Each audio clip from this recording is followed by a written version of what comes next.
બાબા સાહેબ એ દેશના સર્વ સમાજના નેતા છે અને બાબા સાહેબે દેશના સંચાલન માટે સંવિધાનની રચના કરી છે, ત્યારે આજે દેશ ચાલે છે। ત્યારે જે લોકો જે સંવિધાનિક જગ્યાઓ પર રહીને દેશના ગૃહમંત્રી અમિત શાહ દ્વારા જે સ્ટેટમેન્ટ આપવામાં આવ્યું છે, તેમણે કીધું કે દેશમાં ફેશન બની ગઈ છે આંબેડકર આંબેડકર આંબેડકર આંબેડકર કરીને।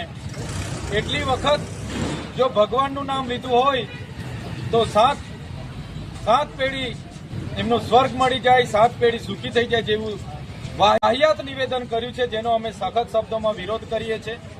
બાબા સાહેબ એ દેશના સર્વ સમાજના નેતા છે અને બાબા સાહેબે દેશના સંચાલન માટે સંવિધાનની રચના કરી છે, ત્યારે આજે દેશ ચાલે છે।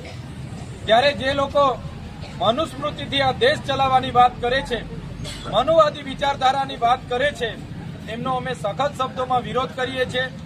દેશના ગૃહમંત્રી અમિત શાહ પોતાની માફી માંગે, દેશ સામે પોતે માફી માંગે અને પોતે રાજીનામું આપે એવી અમે માંગ કરીએ છીએ।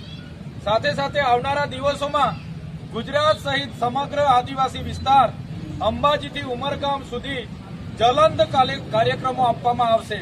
તમામ જિલ્લા કક્ષાએ રાજ્યના અમદાવાદ ખાતે આવનારા દિવસોમાં એમના નિવેદન વિરુદ્ધમાં અમે જ્વલંત કાર્યક્રમો આપીશું।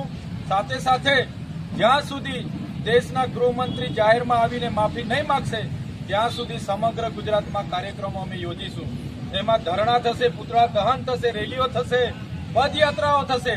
સંવિધાનને બચાવવા માટે અમારે જે પણ કરવું પડશે એ આવનારા દિવસોમાં અમે કરીશું।